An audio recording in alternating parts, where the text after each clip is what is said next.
Saludos de nuevo, volvió el show sudamericano y arrancamos de una vez con el Brasileirao, con el tradicional derbi paulista entre Sao Paulo y Palmeiras, tan tradicional que acabó como siempre, Palmeiras invicto y Sao Paulo que sigue en su larga sequía en este clásico. Hablando de paulistas, Santos no le pierde la pisada a la punta, luego de ganar en el último minuto un partido muy aburrido y parejo ante Bahía. El equipo que se arrasó fue Flamengo, que en el estreno de su nuevo DT, Jorge Jesús, destrozó a Goiás con una apabullante goleada. Inter sigue tambaleando en su irregularidad y en un desastroso partido perdió contra Paranaense. Por su parte, Corinthians, con la pólvora mojada, sufrió para ganarle apenas por 1-0 a CSA. En un duelo de inválidos y con polémica arbitral incluida, Gremio apenas pudo vencer a Vasco en casa por 2-1. Y el partido de relleno de la fecha fue Cruzeiro contra Botafogo, que regalaron un pobre encuentro que acabó sin goles. Estos fueron los demás resultados de la fecha 10. En la tabla, Palmeiras sigue invicto y encabeza la tabla con 26 puntos. En el descenso, estos son los 4 equipos que ocupan la zona roja. En los goleadores, Gabigol se escapa en el liderato con 7 goles. Haciendo usted con las apuestas, y estas son las predicciones de la fecha 11.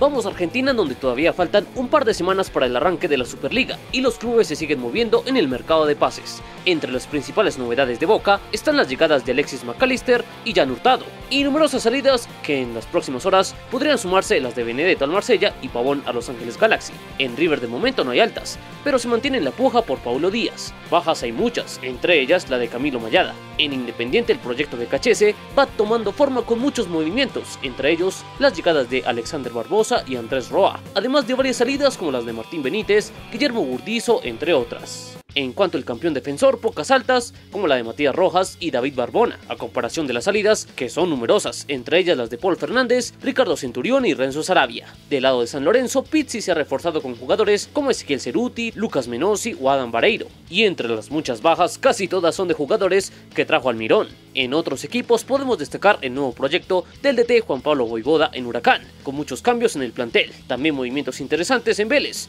como las llegadas de Maximiliano Romero y Fernando Gago. A Lanús también llegaron refuerzos interesantes como Ezequiel Muñoz y Agustín Rossi, y en Estudiantes destacamos la permanencia de históricos como Mariano Andújar y Gastón Fernández, además de numerosas salidas en el Pincha. Viajamos a Paraguay, donde Cerro debutó con buen pie, en un partido nada espectacular pero suficiente para derrotar a un entusiasta Santaní por 2-0. Olimpia ante General Díaz se complicó por momentos, pero cuando entró en modo tricampeón a punta de contundencia, le quedó el partido por 4-1. Por su parte, Libertad quiso darle suspenso a su partido ante San Lorenzo, y en el último minuto se animó a marcar el gol del triunfo. Estos fueron los demás resultados de la fecha 1 del Clausura, que como suele suceder, encabezan los que debutaron con victoria. En el descenso, por ahora los peores son General Díaz y Deportivo Santaní. En los goleadores también manda la paridad, y estas son las apuestas para la fecha 2. Llegamos a Ecuador, donde Liga de Quito sufrió al compás de Universidad Católica, pues le dio un tremendo baile al vigente campeón que cayó humillado en casa por 5-1. Emelec también estuvo inspirado y cumplió con goleada ante uno de los más débiles del campeonato con un 4-1, mientras que Barcelona sigue en capa caída y ahora perdió ante un sólido Macará que se impuso por 2-1. Estos fueron los demás resultados de la fecha 17. En la tabla, que está muy apretada, Macará ahora aventaja a todos con 38 puntos. En el descenso, los peores son Fuerza Amarilla y América. En los goleadores, Raúl Becerra y Luis Amarilla empatan con 13 tantos.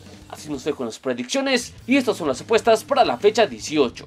Pasamos a Colombia, donde arrancó la Liga Águila 2 y Nacional estrenó la era Osorio 2.0 con un triunfo ajustado pero importante en la casa de Once Caldas. Junior también ganó en su primer encuentro ante Tolima, que tuvo ocasiones pero despilfarró todo lo que quiso ante el campeón. Nuevo semestre, nuevo proyecto, pero nada que cambien las cosas para Santa Fe, que ofreció otro de sus clásicos empates sin brillo ante Pasto. Millonarios nada que supera el trauma del América, pues en otro partido donde fue inseguro y poco profundo, cayó ante un buen Envigado en casa por 2-1. El DIM cumplió ante Patriotas, que sufrió la contundencia del poderoso, que suele arrancar bien los torneos, pero al final, bueno, veremos qué sucede. Y América también se estrenó con 3 puntos, lo normal ante una vieja confiable del torneo como Alianza Petrolera, que hizo poco para evitar el triunfo escarlata de 2-1. Estos fueron los demás resultados de la fecha 1. En la tabla, todos los que se reportaron con triunfo lideran de momento las clasificaciones. En el descenso, no para el calvario para Alianza Petrolera y Río Negro Águilas. En los goleadores, también todo está muy parejo, y estas son las apuestas para la fecha 2. Pasamos a la Liga MX, donde se disputaron los dos mini títulos de protocolo antes del inicio de la temporada 2019-2020. Cruz Azul por fin ganó un título, pero fue el de la Supercopa MX ante Necaxa, aunque fue un triunfo contundente de los cementeros que dejaron sin chispa a un débil equipo de los Rayos. El otro trofeo que se definió fue el de campeón de campeones, donde en un partido igualado hasta la médula, solo los penaltis pudieron decidir el ganador, que fue el América, tras una gran actuación de Marchesín. Así que tanto Cruz Azul como América llegarán como flamantes campeones a la Apertura 2019, torneo que comienza la otra semana, así que cerramos con la predicción de la fecha 1. Y como la acción aún no se reanuda en Chile, pasamos directamente a Uruguay, donde arrancó el torneo intermedio. Peñarol arrancó su desfile de victorias con una muy fácil ante Boston River, que apenas inquietó al Carbonero, que se impuso 4-0. Nacional, en cambio, nada que aprende y vuelve a firmar un flojo comienzo luego de errar casi todo ante Defensor Sporting, que sí fue efectivo y venció por 2-1. Estos fueron los demás resultados de la fecha 1 del torneo intermedio. En las tablas, los ganadores encabezan los primeros puestos del grupo A y B. En el descenso, estos son los tres equipos más comprometidos. En los goleadores, Darwin Núñez arrancó con todo con 3 tantos, y terminamos con las predicciones de la fecha 2. Vamos a Perú, donde se dio el puntapié inicial al Clausura. Alianza Lima se estrenó con triunfo, pero inesperadamente trabajó más de la cuenta ante Sport Boys, que cayó sobre el final 2-1. Cristal, como nos tiene acostumbrados, ganó cómodamente en casa y apenas si se despeinó en el triunfo ante Huancayo. Y la U arrancó con una fórmula familiar, partido sufrido hasta que aparece el penal salvaje que le da el triunfo a los cremas. Estos fueron los demás resultados de la fecha 1 del Clausura. En la tabla, los ganadores arrancan encabezando las posiciones. En el descenso, Unión Comercio y Sport Boys son los peores. En los goleadores, Bernardo Cuesta lidera con 14 tantos. Y terminamos con las predicciones de la fecha 2. Llegamos a Bolivia, donde Wilstermann la tenía difícil ante Guavirá, pero cuando este se quedó con 10 hombres fue otra la cosa, y en los minutos finales el aviador se floreó por el 4-1, mientras que Bolívar gozó de una perchada cósmica de Oriente, que tras un primer tiempo brillante donde ganaba 2-0, se derrumbó en el segundo y Bolívar terminó imponiéndose por 3-2. Y The Strongest fue muy cordial con Blooming, pues lo perdonó demasiado, y nunca se repuso del 1-0 en contra que le dio el triunfo a los cruceños. Estos fueron los demás resultados de la primera fecha del Clausura. En la tabla, los ganadores dominan los primeros lugares. En el descenso, Destroyers y Aurora ahora están en el sótano de la tabla. En los goleadores también de momento se impone la paridad. Y cerramos con las predicciones de la fecha 2.